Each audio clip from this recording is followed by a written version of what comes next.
Hey, and welcome to another episode of Disney Dust. It's DisneyDwayne, and we're ready to talk about Drawn to Life. I'm always pointing in the wrong direction.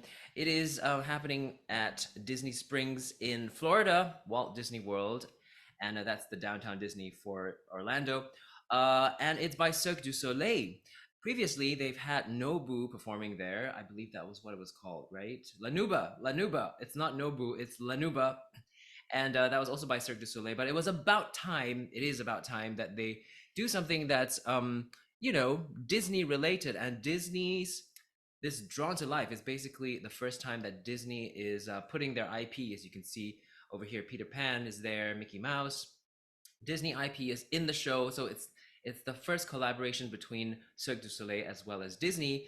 Okay, so here's a last minute insert. The sound's gonna sound different, and the look is gonna be a little bit different because I don't have my light.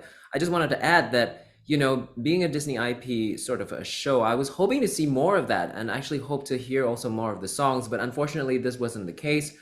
Mickey has done so many things. He's gone scuba diving. He's also sailed on the Disney cruise, and so with Cirque du Soleil, he's also played the drums, right, in Japan, big band beat. And so you want to see, or he's been on ice as well. So this time around, I feel like we do want to see Mickey perform something very Cirque du Soleil like, and unfortunately that didn't happen. So maybe it's not part of the storyline, but that would have been great to see. And I've been waiting a really, really long time to see this because it was going to come up, and then COVID hit, and then 2.5 years of not traveling for me, and finally being able to see it was very exciting. It basically it's been about, I think, like 3 months since I've watched it, so I'm doing this review. Maybe it's a little bit unfair that I'm talking about it now, but from what I remember, it was very, very pleasing aesthetically. I loved all the costumes and the music, and the theater hasn't changed very much. It's still in much of around. Some of the things were very, very, what I look for in these performances, all right, is that I want to see something new that I haven't seen before, right? So something that's particular to the story, and it generally did that. So it was really good in that sense until I saw the part where they were mixing the paint, and there was this four-wheel little thing going on, which basically I've seen before.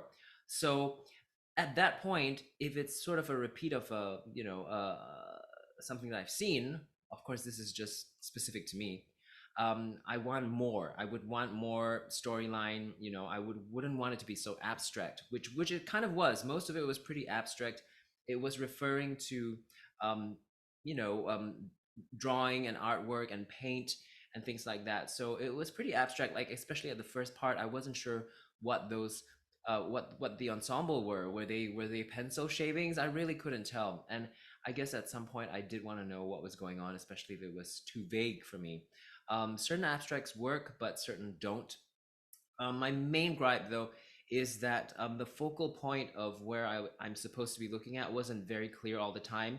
And it wasn't helpful because the sound also sort of misdirected me. At times where I'm looking at something there, or over far back there, but the sound is actually coming from the other side. So the speakers um, there wasn't a specific sort of sound surround, location, like GPS kind of a thing going on. So that was something I think is something that they can fix. Having a little bit of a throat here, but in any case, I really appreciated the duet dance where she was sort of like floating above him. Took me a while to figure out how they did that. It's stuff like that that I appreciate. So it was uneven in that sense. Some things I really liked, some things that were a bit too long and could have been shortened. Also, the misdirection of the sound. But overall, it's something great. It's something to watch. It's beautiful. I wouldn't catch it again necessarily, but it is something to definitely catch at least once. So yeah, that's what I think about Drawn to Life. What did you think? If you've seen it, leave some comments. Also, if you haven't, go catch it. And until the next one, take care. Bye.